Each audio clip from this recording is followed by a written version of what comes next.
Hi, I'm Liron Cohen. And I'm Mimi Torchin. And you're listening to Lady Parts TV, the podcast. Whee!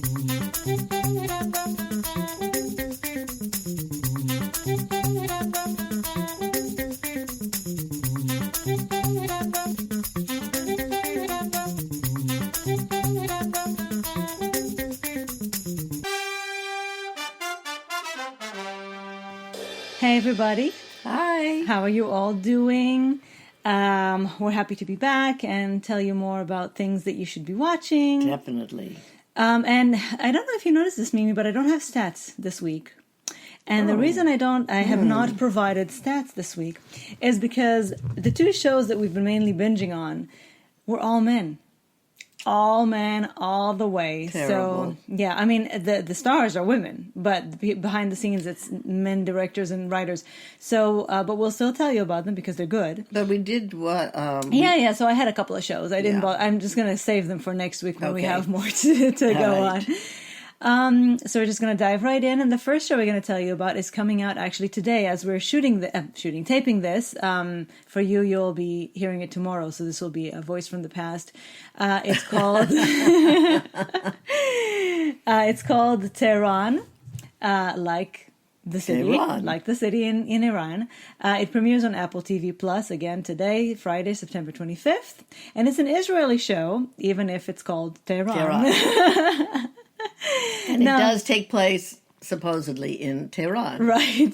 And supposedly they even shot some stuff there, which I find interesting. But anyway.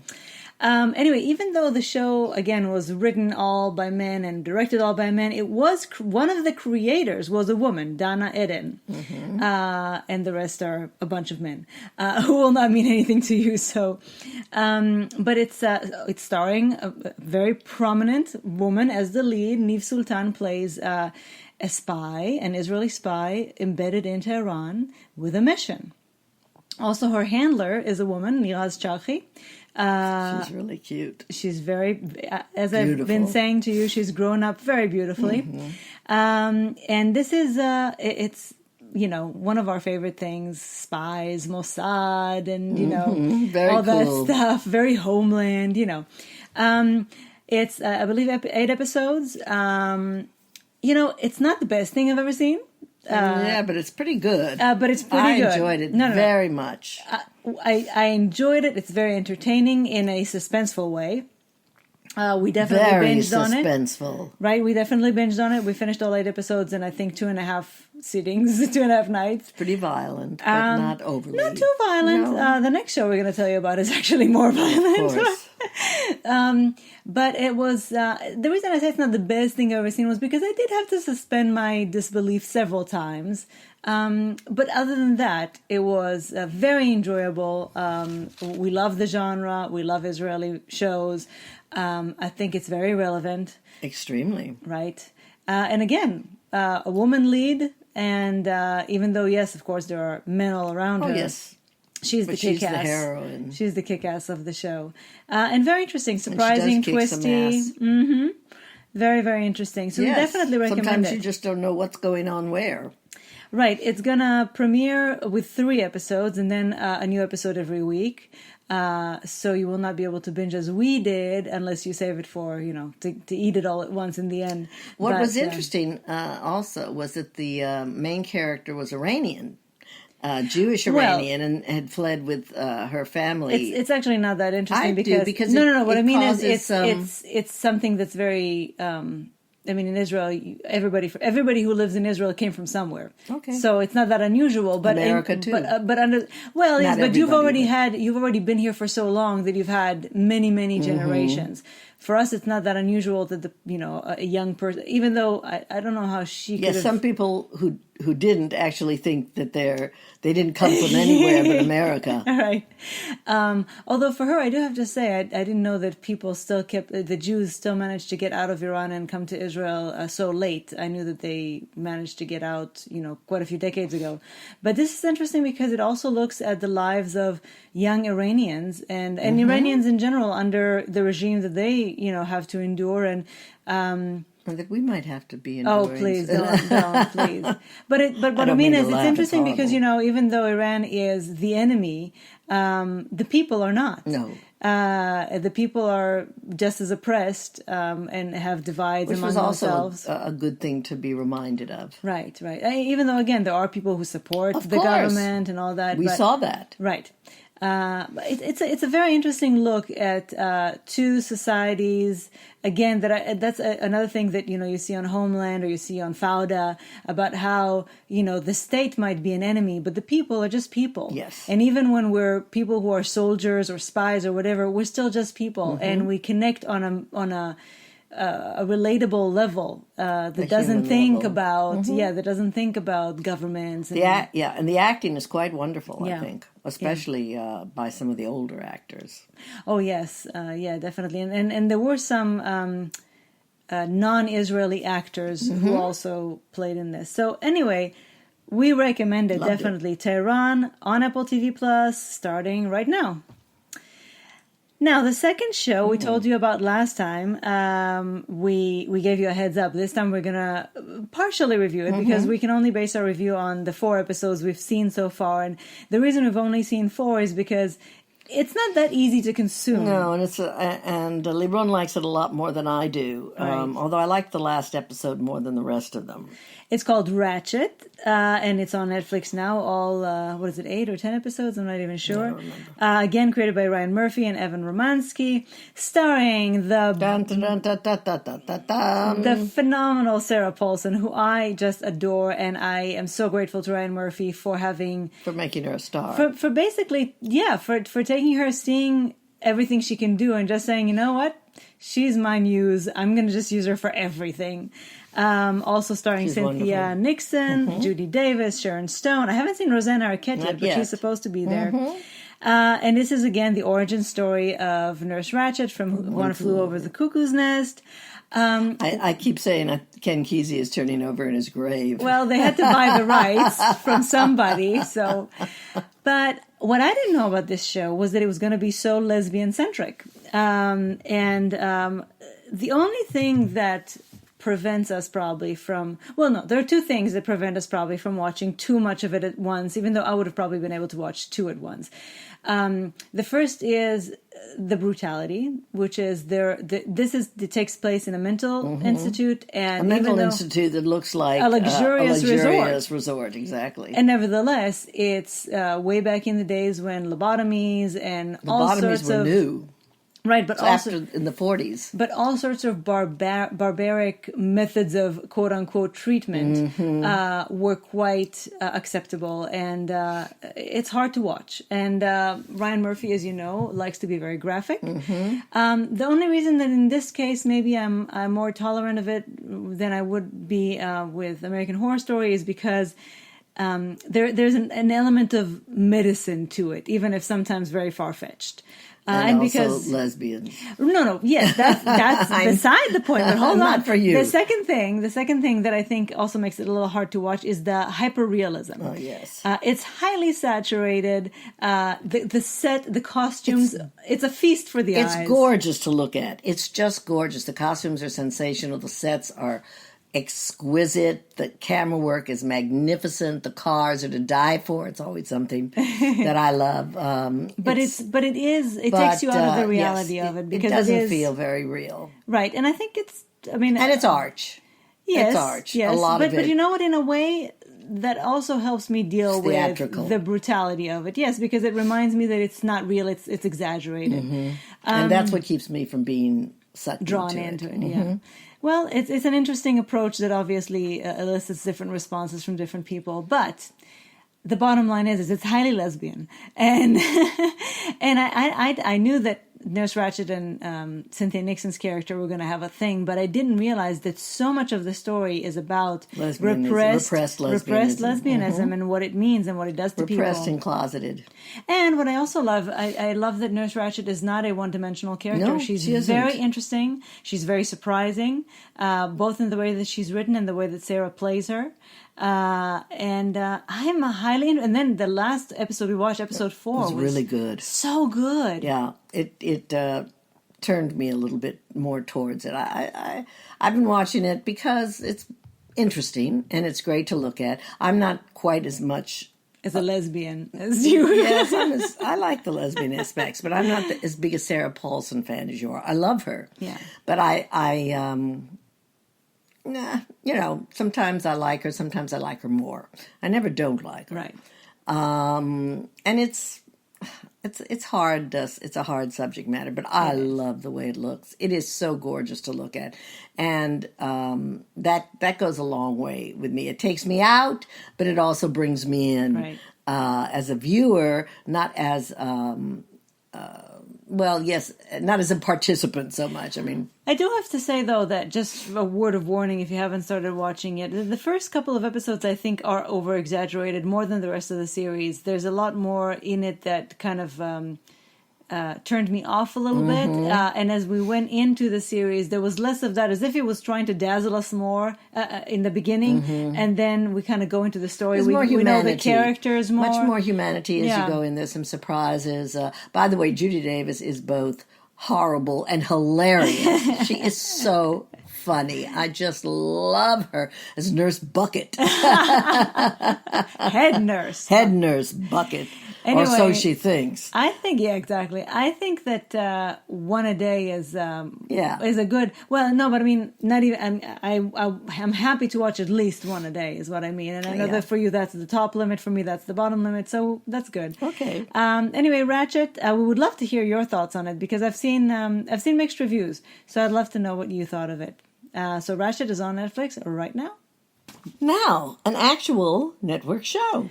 Yes. How amazing. It's called Transplant.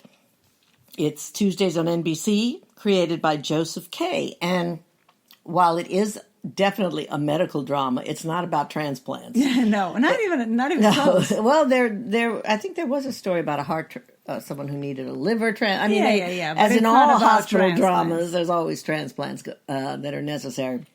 The Transplant is a Syrian doctor who escaped the regime. He had become an enemy of the people. He escaped the Civil War. And escaped. He was considered an enemy of the people. Just because he was a doctor, yeah, which is so crazy. Exactly. His name is Hamza Haq. That's the actor who plays the doctor, who has to prove himself from the bottom up, sort of, except that he does something quite remarkable in the first episode, and that is how he gets an into a hospital that normally he wouldn't have been able to have. It's a Canadian show. It takes place in the ER, so we love that. It stars the only person that there are two people I know in it. John Hannah, who you will all know, and he plays the head of the ER, and he's wonderful, and Tori Higginson, who anybody who watched The Expanse, and I think that's many of us, will remember. There's also Magali LeBlanc, who plays a young resident, and I really, really like her. And Aisha Issa. It's a very good show. It's not ER. No, nothing is. No. It's not even Grey's Anatomy.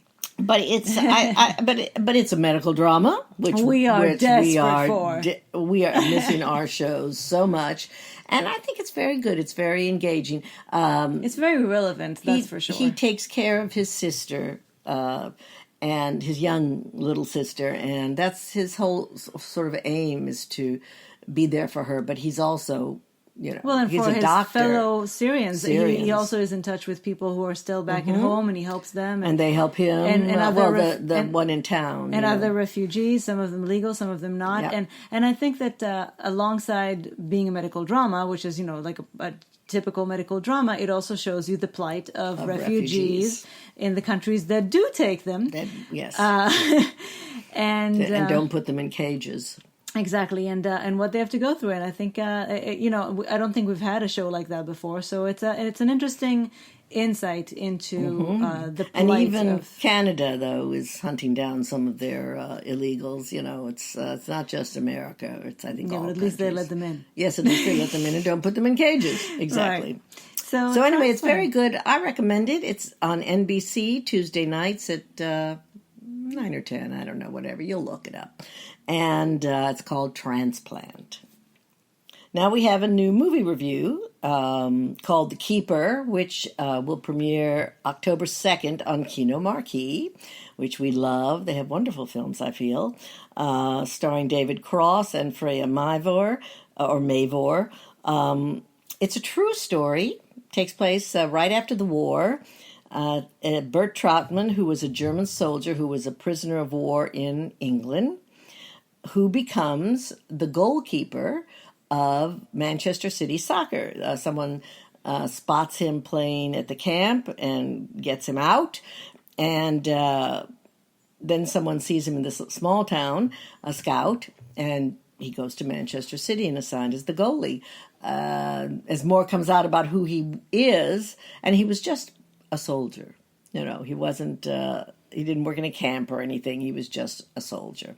There's a lot of opposition.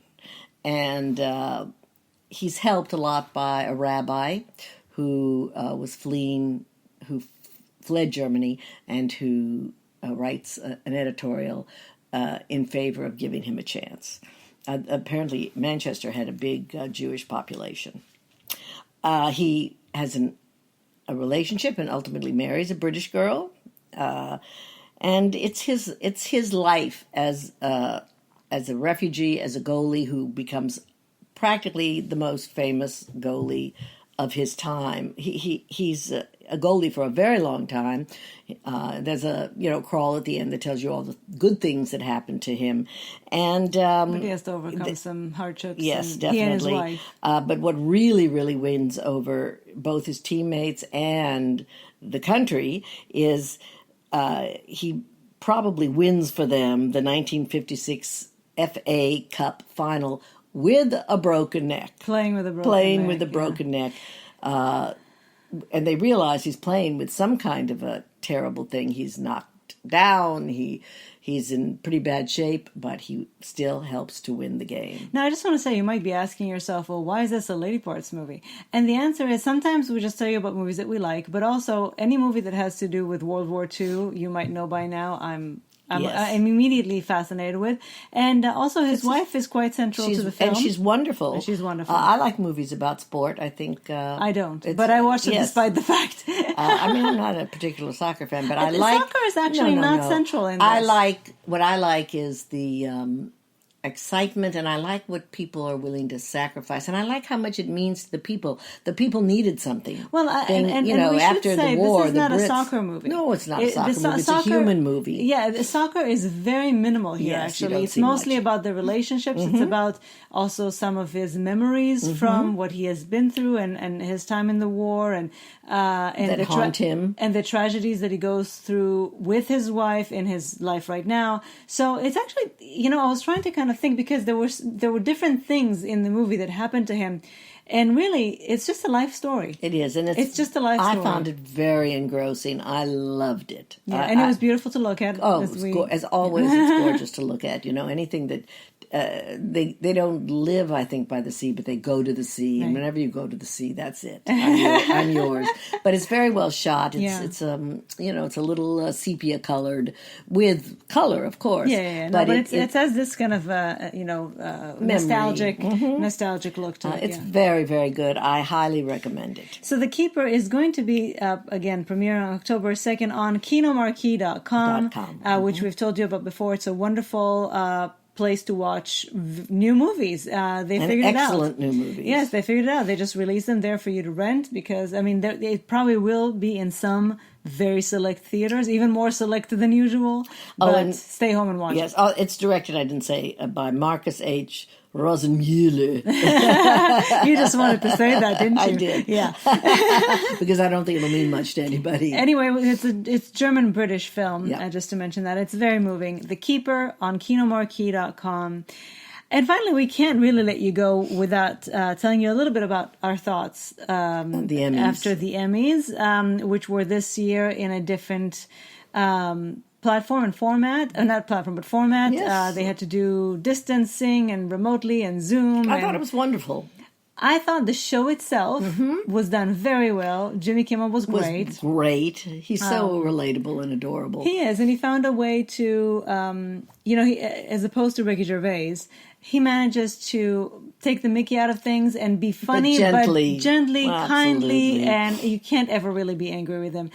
The thing we didn't like is the awards. The results, exactly. I know that yes, we haven't seen Schitt's Creek yet. I know. I honestly, I'll watch it, Debbie. Well, okay? We'll try it. I honestly don't really think that it would be our cup of tea. But it's always disappointing when one show takes everything. And in this case, 3 shows, 1 in each category, took everything. Yes. Schitt's Creek didn't leave one single comedy award for anybody else. I'm not talking about the creative ones. I'm talking about, obviously, the main ones. Watchmen grabbed all of the miniseries awards, pretty Most much. of them, yeah. And Succession took all the drama. And yes, there were a couple here and there, Zendaya and Julia Garner, and who also, I love Julia Garner. But she also won already. But that's okay. If she needs to win again, she It's just can that win there were again. so many categories where there were filled. basically like 5 people that I would have been happy with, and then they chose the 6th. I loved, usually I think that, my brain just went dead. Regina King. Regina King is overrated, especially her first Emmy. As opposed to Meryl Streep, who's not really overrated. Who's not ever overrated, even though she says she thinks every once in a while. She's but like, not tonight. Today. Yeah, not today. Anyway, was it Julia who beat Meryl? Yes. That's something she can say for the rest of her life. I beat Meryl Streep. I think that's probably the main reason But she I was so overwhelmed. this year, when I watched Watchmen, which is a very odd show, but I loved it, that Regina King deserved it, although there were others, after she's already won 2 Emmys, that I would have way preferred to have seen. But I thought Regina was really good in that. It's just that there were so many people that I was rooting for, and one after another, all the awards kept going to the same people, and it disappointed me. Very disappointed. Also, no nominations for the amazing Loudest Voice. Yes, a criminal omission. Really. In addition to Sarah Paulson and Tom Pelphrey, whom we already mentioned on our Lady Parts TV Awards. If you want a... Russell Crowe should have won Best Actor. Or at least be nominated. At least be nominated. He should have won If you want a healing experience, go watch the Lady Parts TV Awards. We highly recommend those. But the highlight of my night was seeing when Holland Taylor was nominated, seeing her and Sarah together in the same film. So sweet. Oh my God. I really think that they should be our best friends. Are you listening? Please. Doubtful. But I if you know Holland or Sarah, please home. send them this request. Yes. What? I love seeing people in their homes and their dogs and their cats and their kids and and they were all dressed their pajamas, up. except for Rachel Brosnan, who wore a high-end pajamas, which I love. Yes, I loved that. In fact, they apparently all had all high-end pajamas, but since they weren't. Yes, nobody won anything. I have to say that I wanted Shira Haas to stand up so badly. The top of her dress was so beautiful because mostly, except for the presenters, all we saw were the tops of their dresses, and some of them looked so beautiful. I have to say, though, it was very refreshing not to have to hear that stupid question. Well, who are you wearing? Well, they don't do that as much as they used but they to. Didn't but they even, do. No, because we not to have we watched. The shoe cam, the nail cam, the purse cam, this. We fast forwarded through the red carpet. The red carpet because it was not good, and there was nobody we cared about, but about 3 people. Right. And that was refreshing. to be able to really fast forward through it. But anyway, it was. I think I bravo the producers and the execution of it was fantastic. But I don't bravo the Whoever Academy. voted. The voters. I think that they were very, very short-sighted. I agree. And lazy. I agree. All right. Well, thank you for joining us. We'll have a brand new podcast episode for you next week. And keep in touch and tell us how you're doing. Yes. All righty. Bye. Bye.